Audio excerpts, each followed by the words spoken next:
શ્યામકુમારના નમસ્કાર। પ્રશ્ન 1। વર્ગખંડમાં અધ્યાપન દરમિયાન શિક્ષક જ્યારે વિદ્યાર્થીઓને પાઠના અંતે પ્રશ્નો પૂછીને શીખેલા મુદ્દાઓનું પુનરાવર્તન કરાવે છે અને પાઠની પૂર્ણતા તરફ જાય છે, ત્યારે માઇક્રો ટીચિંગના કયા કૌશલ્યનો ઉપયોગ થાય છે?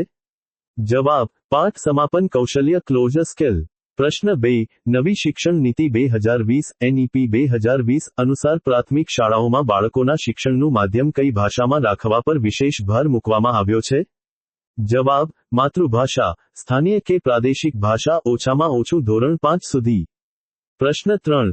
વિદ્યાર્થીમાં રહેલી સર્જનાત્મકતા ક્રિએટિવિટી માપવા માટે વપરાતી કસોટીઓમાં પ્રવાહિતા, ફ્લુઅન્સી, નમનશીલતા, ફ્લેક્સિબિલિટી અને મૌલિકતા ઓરિજિનાલિટી ઉપરાંત કયું ચોથું મહત્વનું પાસું ચકાસવામાં આવે છે? જવાબ: વિગતીકરણ કે વિસ્તારણ, એલાબોરેશન। પ્રશ્ન 4। જર્મન મનોવૈજ્ઞાનિક વિલ્હેલ્મ વંટ દ્વારા 1879માં લીપ્ઝિગ, જર્મની ખાતે શાની સ્થાપના કરવામાં આવી હતી, જેણે મનોવિજ્ઞાનને એક સ્વતંત્ર વિજ્ઞાનનો દરજ્જો અપાવ્યો?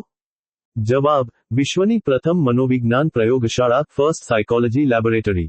પ્રશ્ન 5। શિક્ષણનો અધિકાર અધિનિયમ RTE એક્ટ 2009 ની કલમ 23 મુજબ શિક્ષકોની ન્યૂનતમ લાયકાત અને સેવાની શરતો નક્કી કરવાની સત્તા કઈ રાષ્ટ્રીય સંસ્થા પાસે છે? જવાબ: national council four teacher education NCT। પ્રશ્ન 6। જે અધ્યયન અક્ષમતા લર્નિંગ ડિસેબિલિટી માં વિદ્યાર્થીને ગાણિતિક ગણતરીઓ કરવા, અંકો ઓળખવા કે તાર્કિક સમીકરણો ઉકેલવામાં ગંભીર મુશ્કેલી પડે છે, તેને મનોવિજ્ઞાનમાં શું કહેવાય છે? જવાબ: ડિસ્કેલ્કુલિયા ગણન અક્ષમતા।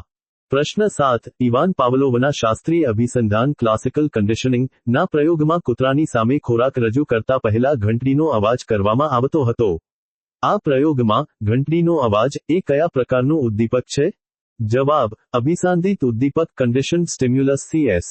પ્રશ્ન 8। શાળા કક્ષાએ મૂલ્યાંકનની એવી કઈ પદ્ધતિ છે જેમાં વિદ્યાર્થી દ્વારા વર્ષ દરમિયાન કરવામાં આવેલા ઉત્કૃષ્ટ કાર્યો, ચિત્રો, પ્રોજેક્ટ, લેખ અને પ્રગતિ અહેવાલનો એક સંગ્રહ કે ફાઇલ તૈયાર કરવામાં આવે છે?